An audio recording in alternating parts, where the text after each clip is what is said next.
kan banne bareechuun ulfaata nusin taa'e malee situ namootisa humnaan na taale kanaaf yaa waaqa koo humna kee naaf kenni mootummaa keetiif na qopheessa himi kanaaf yaa waaqa koo humna kee naaf kenni mootummaa keetiif na qopheessa himi Nangati waaqa koo humna kee naaf kenni mootummaa keetiif na qopheessa himi.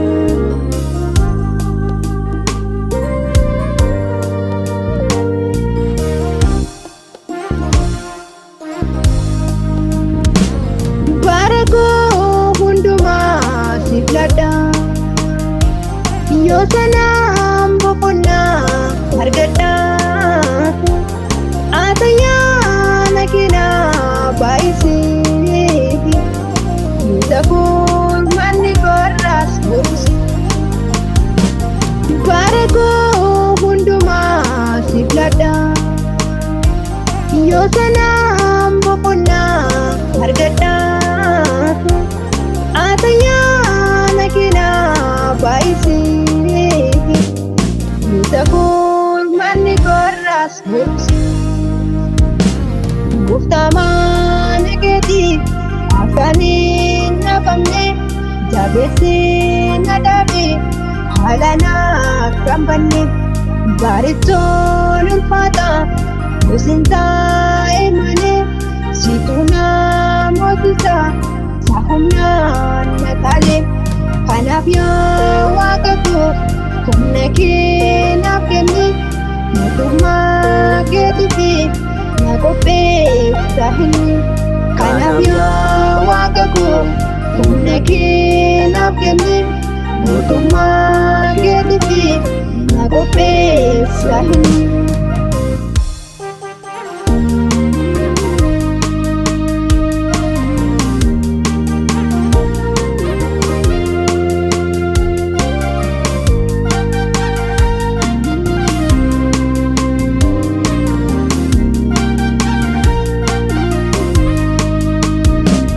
Namnati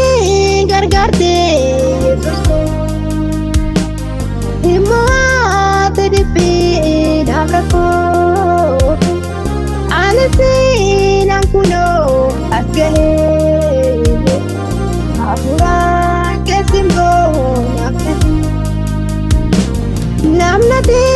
gargaarte Yesuus immoo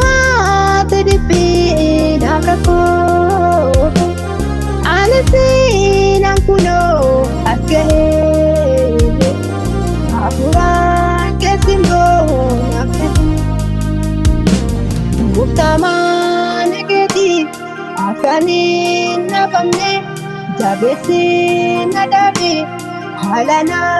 kan banne bareechuun ulfaata nusin taa'e malee situ namootisa humnaan na taale kanaaf yaa waaqa koo humna kee naaf kenni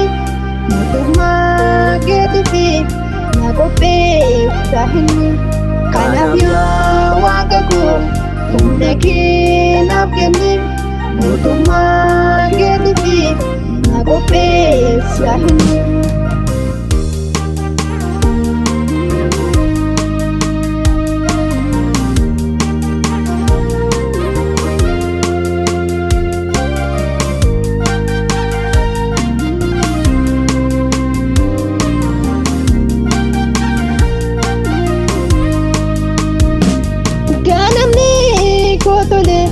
Galgala kan banne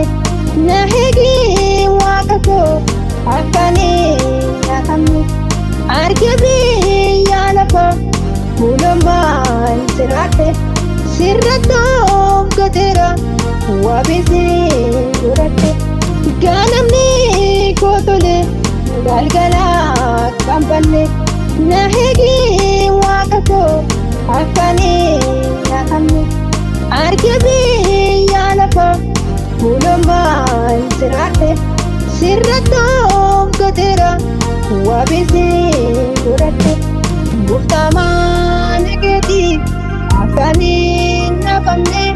jabeessee na dhaabe haala naaf kan banne bareechoon ulfaata gosin taa'e malee situu namootisa saahumnaan na taale kanaaf yaa waaqa koo